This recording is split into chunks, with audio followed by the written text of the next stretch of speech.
George Whitefield, pastor anglicano, ajudou a espalhar o grande despertar espiritual na Grã-Bretanha e nas colônias britânicas norte-americanas. Era conhecido como o príncipe dos pregadores ao ar livre e foi o evangelista mais conhecido do século XVIII. Ele sempre que se hospedava na casa de alguém, costumava conversar sobre o futuro da vida espiritual de cada membro da família anfitriã, pessoalmente com cada um deles. Entretanto, certa vez pernotou na casa de um coronel que era tudo o que alguém poderia desejar, mas não era cristão.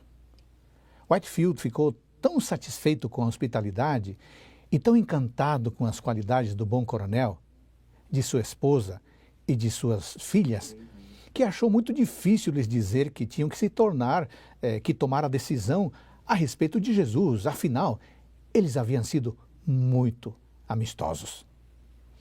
Ali ele ficou por uma semana e durante sua última noite, o Espírito de Deus o visitou, de modo que não conseguia dormir. Essas pessoas, disse Whitefield consigo mesmo, têm sido muito amáveis comigo. Eu não tenho sido fiel com elas. Tenho de dizer que, apesar de todas as suas boas qualidades, se não crerem em Cristo, estarão perdidas. Então, se levantou e orou. Após orar, ainda havia luta em seu espírito. Sua velha natureza dizia, não posso fazer isso. Mas o Espírito Santo parecia dizer, não saia daqui sem antes avisá-los do perigo. Finalmente, pensou em um artifício e orou a fim de que Deus aceitasse sua ideia. Ele pegou seu anel e escreveu com ele as seguintes palavras em um dos losangos de vidro da janela. Falta-lhes uma coisa. Falta-lhes uma coisa. Ele não conseguiu falar com a família, mas seguiu seu caminho, orando muito pela conversão daquelas pessoas.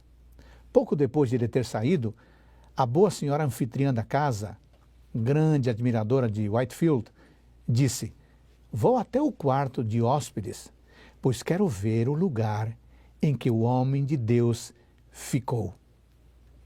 Ao chegar no quarto, viu o que ele tinha escrito na vidraça. Falta-lhes uma coisa. Aquelas palavras a tocaram imediatamente com a convicção do arrependimento.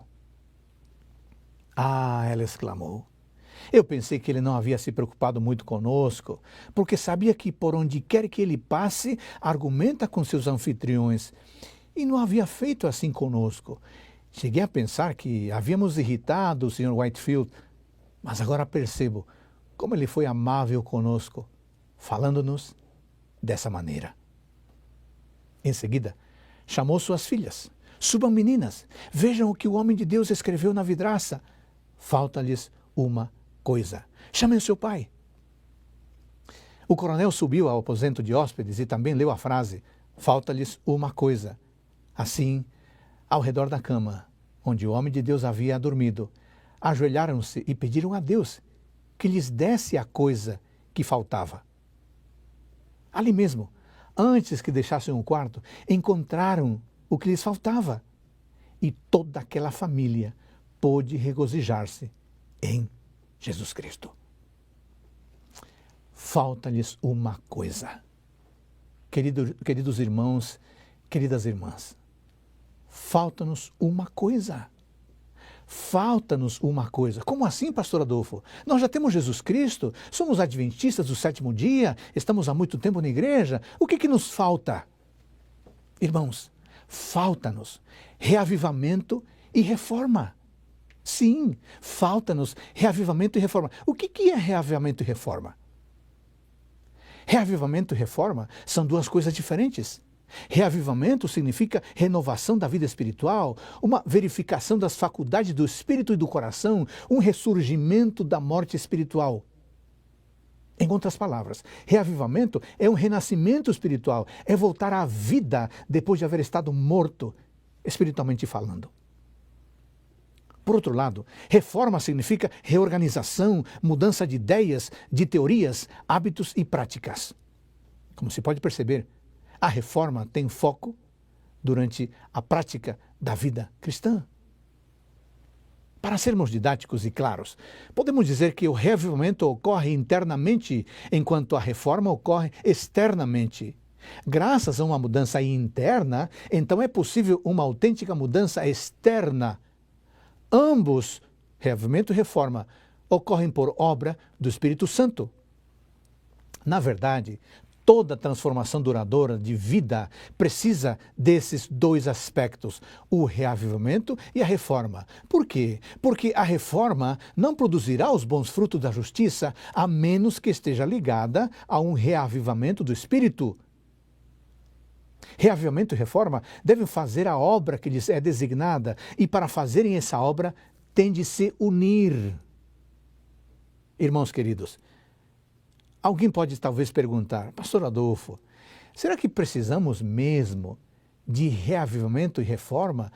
Sabe que um dos mais poderosos e tocantes convites bíblicos para o reavivamento e a reforma está em Joel, capítulo 2, versículos 12 a 17. E eu quero ler esse texto com você. Não esqueça de ter sempre a sua Bíblia e um caderno e uma caneta para tomar nota. Joel capítulo 2, versículos 12 a 17.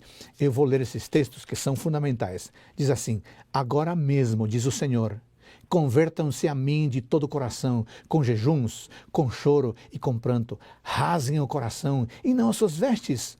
Convertam-se ao Senhor seu Deus, porque Ele é bondoso e compassivo, tardio em irar-se e grande em misericórdia, e muda de ideia quanto ao mal que havia anunciado. Quem sabe se ele não se voltará e mudará de ideia e ao passar deixe uma bênção para que vocês possam trazer ofertas de cereais e libações ao Senhor seu Deus? Toquem a trombeta em Sião, proclamem um santo jejum, convoquem uma reunião solene, reúnam o povo, santifiquem a congregação, congreguem os anciãos, reúnam as crianças e os que mamam no peito, que o noivo saia de seu quarto e a noiva dos seus aposentos, que os sacerdotes, ministros do Senhor, chorem entre o pórtico e o altar e orem: poupa ao teu povo, ó Senhor, e não faça da tua herança um objeto de deboche e de zombaria entre as nações. Porque hão de dizer entre os povos: onde está o Deus de Israel, o Deus deles? Que texto impressionante! O profeta Joel nos convoca a uma mudança total. E no verso 13, ele lança as bases para o reavivamento e reforma. Ele diz: rasguem o coração. Para um judeu, rasgar sua roupa era um sinal de grande tristeza. Isso significava que ele tinha sofrido alguma calamidade terrível. Você pode conferir isso em Gênesis 37, 34, Levíticos 13, 45, 2 Crônicas 34, 27 e Jeremias 36, 24. No entanto, irmãos, como era possível a exibição de tais sinais exteriores de tristeza sem qualquer sentimento real íntimo? Qualquer um podia fazer isso. Por causa disso, foi ordenado às pessoas que, ao invés de rasgarem as roupas, rasgassem o coração. Com isso, o profeta Joel estava ensinando que a mudança interna, o reavivamento, produz autênticas mudanças externas.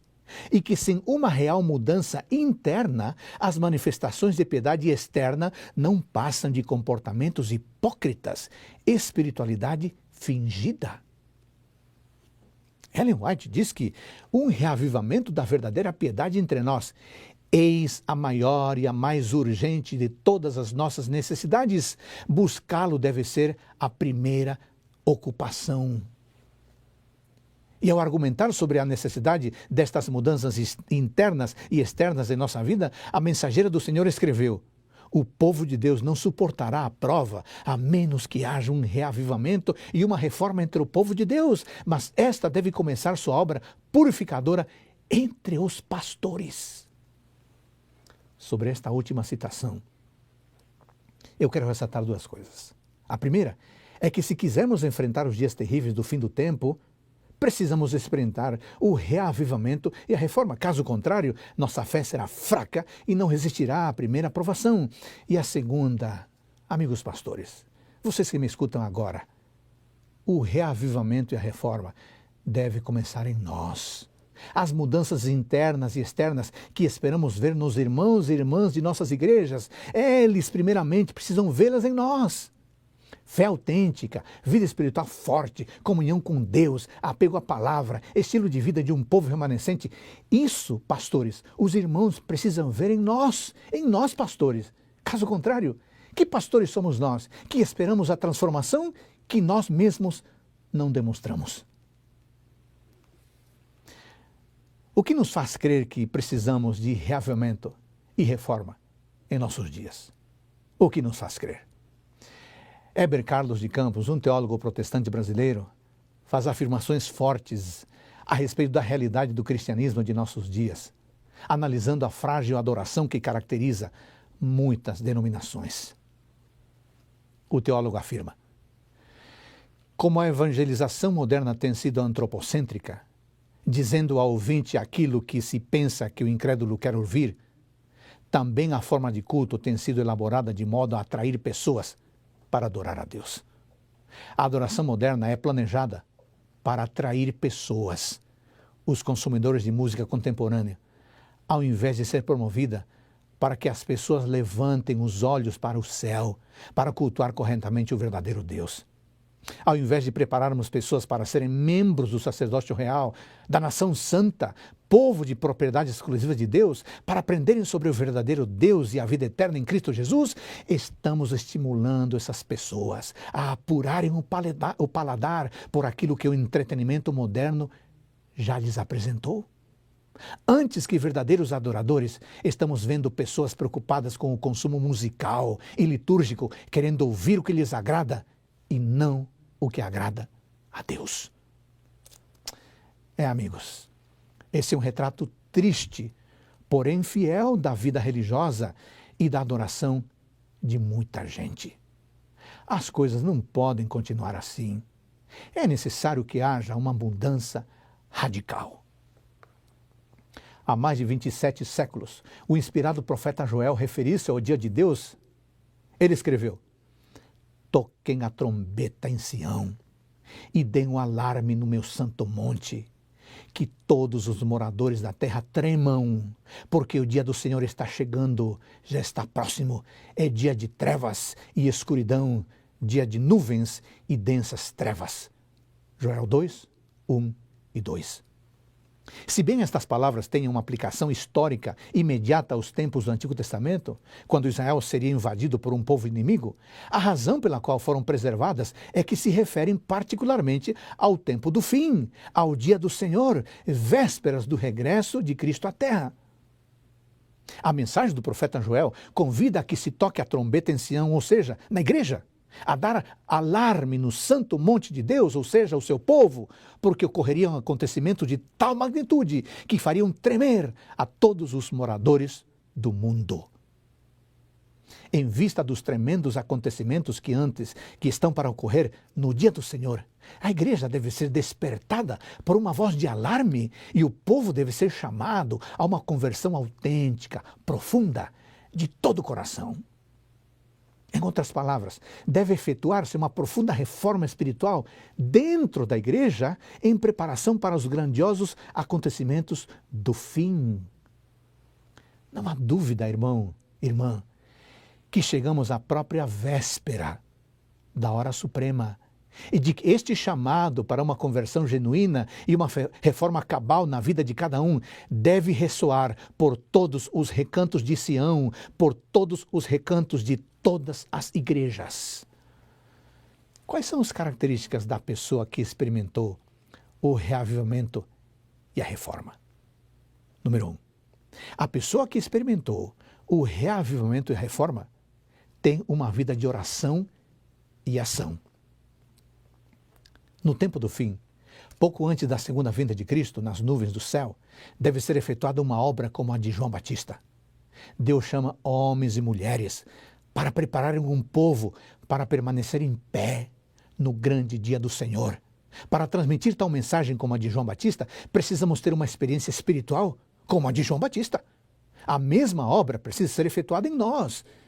Temos que contemplar a Deus e, contemplando-o, perder de vista o próprio eu. E por que contemplar a Deus é importante?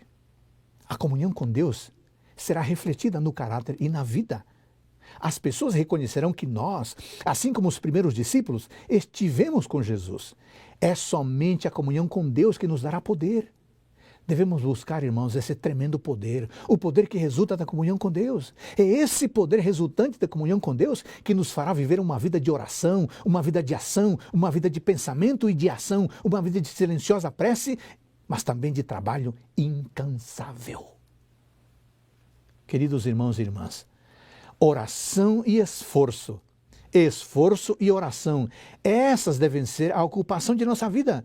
Devemos orar como se a eficiência e o louvor fossem honras somente de Deus e precisamos trabalhar como se o dever fosse todo nosso. Não é apenas trabalhar e não é apenas orar, são as duas coisas juntas, porque aquele que não faz nada se não orar, em breve deixará de orar, e aquele que não faz nada a não se trabalhar, em breve não haverá mais graça nisso.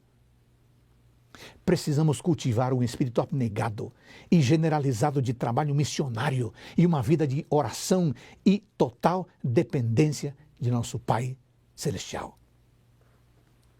Número 2. A pessoa que experimentou o reavivamento e reforma tem sua vida moldada pelo Espírito Santo. O ser humano somente experimentará a real felicidade quando permitir ser moldado pelo Espírito de Deus. O Espírito Santo renova nossa vida e nos transforma à semelhança de Jesus Cristo. Mediante a influência do Espírito Santo, a inimizade para com Deus é mudada em fé e amor, e o orgulho é transformado em humildade. Graças ao Espírito Santo, a pessoa percebe a beleza da verdade e Cristo é honrado em excelência e perfeição de caráter. Queridos irmãos, o Espírito Santo nos ilumina em meio às trevas. Ele informa a nossa ignorância e nos ajuda em nossas muitas necessidades, mas que para isso seja possível, precisamos tomar a decisão de permanecermos constantemente com Deus, porque se não tomarmos uma decisão em favor de Deus, o Espírito Santo não poderá trabalhar em nós sem o nosso consentimento. E se o Espírito Santo não agir em nós, nossa vida descambará para o mundanismo e não teremos desejo de orar, nem desejo de ter comunhão com aquele que é a fonte de força e sabedoria. Se o Espírito Santo, irmãos, não habita em nós, estamos totalmente perdidos.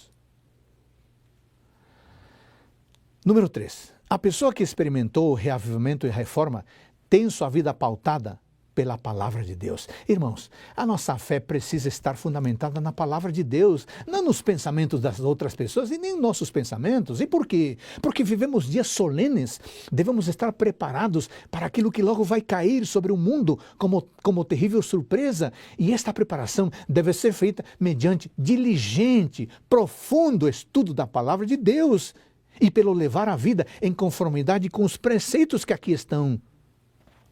Somente as pessoas que fortaleceram sua vida com as verdades da Escritura poderão resistir no último grande conflito. Sim, irmãos e irmãs, apenas os que forem diligentes estudantes das Escrituras e receberem o amor da verdade estarão protegidos dos poderosos enganos que dominam e dominarão o mundo. Sabe, chegará o tempo em que muitos serão privados da palavra escrita. Se, porém, essa palavra é gravada na memória, ninguém poderá tirá-la de nós.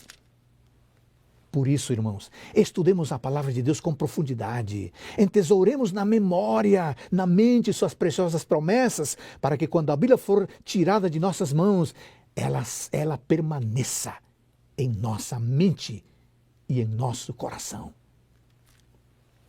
4. A pessoa que experimentou o reavivamento e a reforma guarda corretamente o sábado. O quarto mandamento da imutável lei de Deus requer a observância do sábado do sétimo dia como dia de descanso, adoração e ministério, em harmonia com o ensino e prática de Jesus, o Senhor do sábado. O sábado, irmãos, é um dia de deleitosa comunhão com Deus e de uns com os outros. É um símbolo de nossa redenção em Cristo, um sinal de nossa santificação, uma prova de nossa lealdade e um antegozo de nosso futuro eterno no reino de Deus. O sábado é o sinal perpétuo do eterno concerto de Deus com seu povo. A prazerosa observância deste tempo sagrado de uma tarde a outra tarde, do pôr do sol ao pôr do sol, é uma celebração dos atos criadores e redentores de Deus. 5. A pessoa que experimentou o reavivamento e a reforma é fiel nos dízimos e nas ofertas, sabia? O dízimo é sagrado, irmãos. É reservado por Deus para si mesmo. O dízimo deve ser entregue à casa do Senhor para ser empregado em manter os obreiros evangélicos que trabalham na missão de Deus. Por isso, o Senhor convida hoje os adventistas do sétimo dia de todas as partes que se consagrem a Ele, a fim de fazerem segundo sua capacidade, a fim de fazerem o máximo que lhes for possível para auxiliar sua obra. Por sua liberalidade, ao fazer donativos e ofertas, Deus deseja que seus filhos e filhas revelem apreço por suas bênçãos e gratidão por sua misericórdia. Sabe de uma coisa? As necessidades da causa aumentarão continuamente à medida que nos formos aproximando do fim do tempo. Então, não deixe para devolver o dízimo no futuro. Não deixe para ofertar no futuro. Faça isso agora.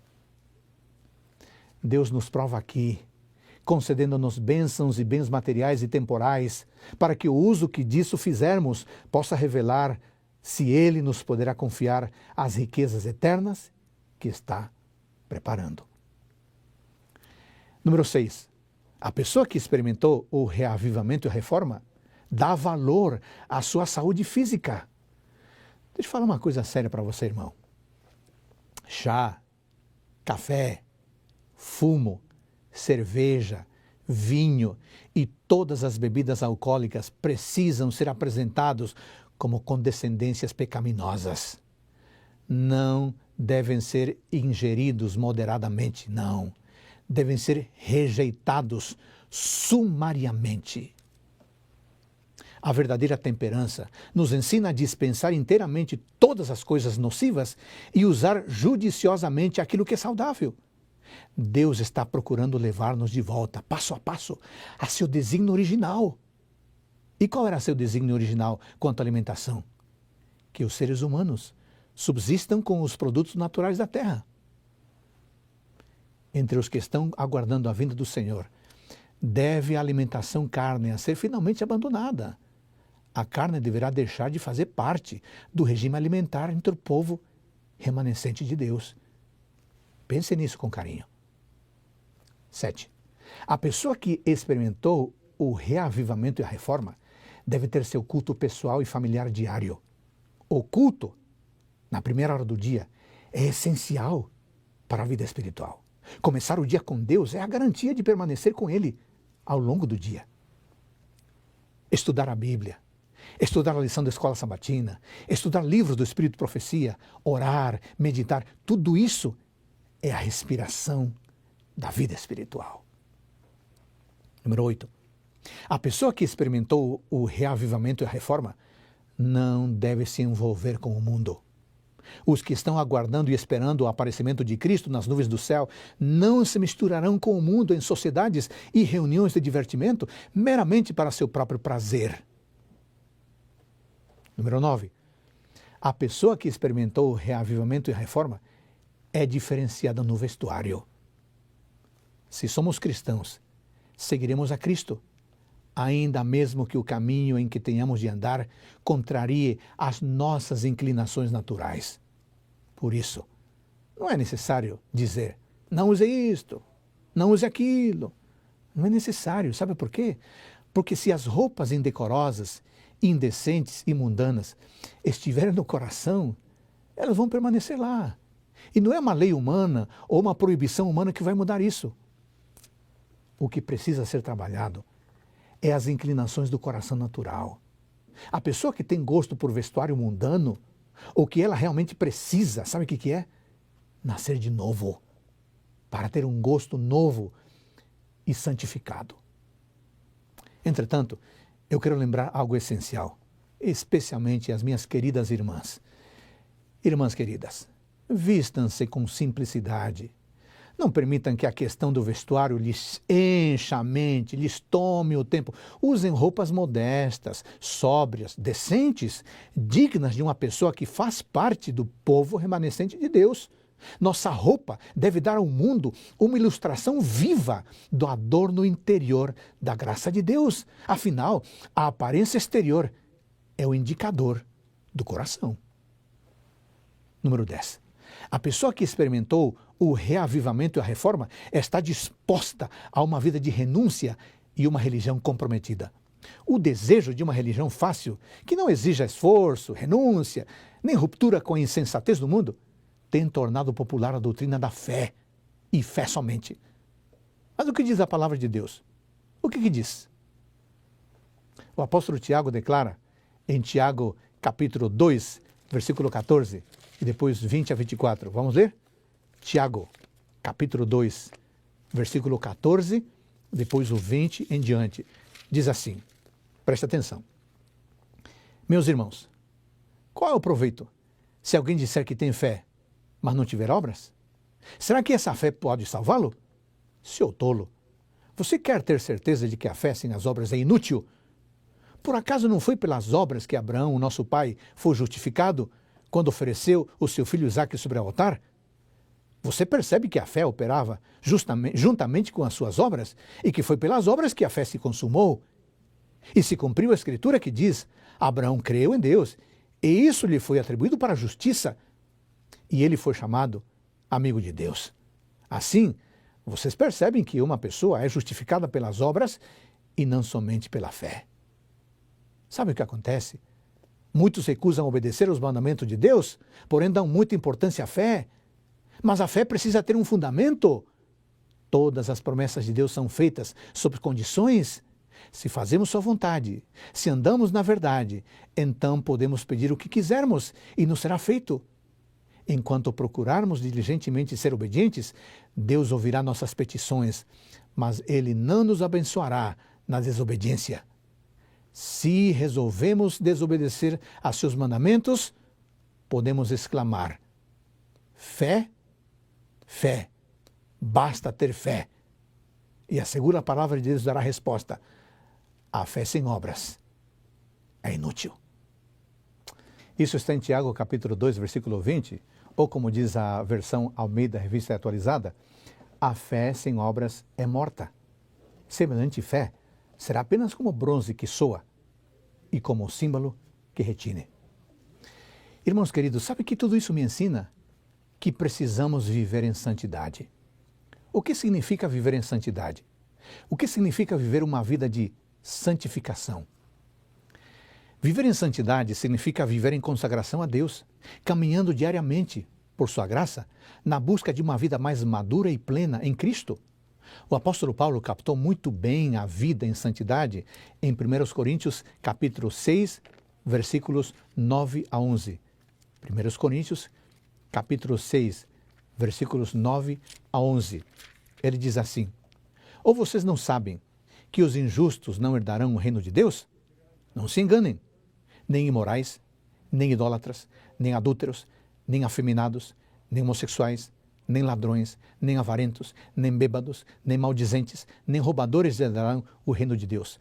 Alguns de vocês eram assim, mas vocês foram lavados, foram santificados, foram justificados no nome do Senhor Jesus Cristo e no Espírito do nosso Deus. Irmãos queridos, viver em santidade é a operação contínua do Espírito Santo, pela qual a santa disposição concedida no novo nascimento se mantém e se fortalece. Santificação é a cristianização do cristão. Pode-se trazer ao porto e atar ao cais o navio cuja maquinaria entrou em pane. Ele está salvo, mas não está curado. O conserto demanda muito tempo. Cristo se propõe a nos tornar salvos e sãos. A justificação concede a salvação. A santificação concede a cura. Santificação é a obra da livre graça de Deus pela qual somos renovados em todo o nosso ser, segundo a imagem de Deus e habilitados a morrer mais e mais para o pecado e a viver para a justiça. Santificação, irmãos, é o processo mediante o qual o pecado e as ações pecaminosas vão perdendo força em nossa vida. Ainda que o santo esteja num mundo de pecado e cometa pecados, sua vida segue outro rumo. Pois enquanto que o pecado habita num crente, o mesmo pecado reina num descrente. Santidade consiste em despojar-se da velha natureza e revestir-se da nova natureza. Assim, podemos dizer que a santificação consiste em duas coisas. Primeira, a eliminação progressiva dos princípios do mal que ainda infectam a nossa natureza e a destruição de seu poder. E segunda, o crescimento do princípio de vida espiritual até controlar os pensamentos e atos e conformar a vida segundo a imagem de Cristo. E aí? Está você vivendo em santidade? Se você está vivendo em santidade, então já experimentou o reavivamento e a reforma. E como sabemos se estamos vivendo em santidade? Essa é uma boa pergunta. Para saber isso, eu sugiro que você pense em outras perguntas e ouça as suas próprias respostas. Número 1. Tenho andado diariamente nos caminhos de Deus, fazendo sua vontade em tudo? Número 2. Tenho desenvolvido hábitos que amadurecem minha vida cristã? Leitura da Bíblia, vida de oração, vida de testemunho e vida de serviço? 3. Sinto que a cada dia estou mais perto de Cristo e mais longe do pecado? 4. Desfruto da certeza da salvação em e por Cristo? Irmãos queridos, para terminar, eu gostaria de ler Apocalipse capítulo 3, versículos 14 a 16. Apocalipse 3, 14 a 16. Diz assim: O anjo da igreja em Laodiceia escreve: Estas coisas diz o Amém, a testemunha fiel e verdadeira, o princípio da criação de Deus. Conheço as obras que você realiza, que você não é nem frio nem quente. Quem dera você fosse frio ou quente. Assim, porque você é morno e não é nem quente nem frio, estou a ponto de vomitá-lo da minha boca. A mensagem da testemunha fiel não é apenas uma mensagem de justificação e de perdão. Não é só um chamado ao arrependimento, mas também é uma mensagem de conversão total, de santificação, de reforma de vida. Esta é a verdadeira reforma que deve ocorrer entre o povo de Deus e que acelerará o derramamento do poder divino na forma da chuva serôdia, a pregação do Evangelho eterno e o selamento. Irmãos, esta é a reforma de vida que cada um de nós necessita para transpor triunfante o tempo de angústia e receber o Senhor com grande alegria. Esta é a experiência que nos permitirá estar preparados para viver com Deus e com Cristo pela eternidade.